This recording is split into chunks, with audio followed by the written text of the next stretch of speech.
सर्वप्रथम मी तर सुकुर गोविंद मोरे यांना विनम्र अभिवादन करतो आणि त्यांच्या स्मृतीस विनम्र अभिवादन करतो।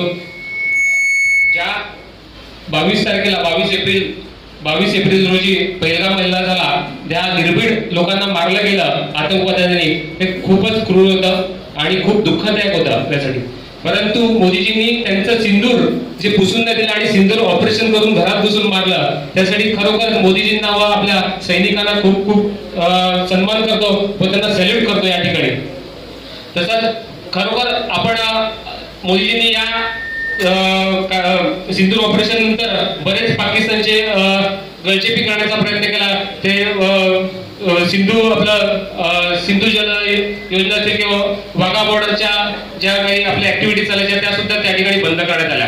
आणि जर परत असेच वाद झाले तर आम्ही पण काही शांत बसणार नाही, हे मोदीजींनी पूर्ण जगाला दाखवून दिलं। तसेच आपल्या वाघिणी त्या ठिकाणी होत्या, विंग कमांडर वेबिका सिंह व तसेच कर्नल सोफिया कुरेशी यांनी पूर्ण जगाला माहिती दिली की आम्ही पण भारतात काही कमी नाहीत, आम्ही पण महिला आहेत आणि या ठिकाणी पूर्ण पाकिस्तान आम्ही उद्ध्वस्त करू शकतो, हे पूर्ण जगाला त्या ठिकाणी व्हिडिओ सहित त्यांनी माहिती दिली।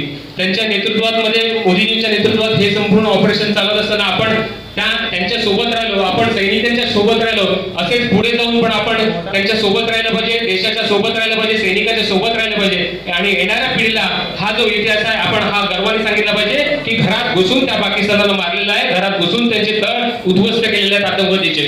तसेच जाता मी सांगेल, मातृभूमीचे बडकर कोई वंदन नहीं होता, मातृभूमी से बढ़कर कोई चंदन नहीं होता और वंदे मातरम से बढ़कर कोई वंदन नहीं होता। इतकेच बोलून मी माझे 2 शब्द संपवतो। जय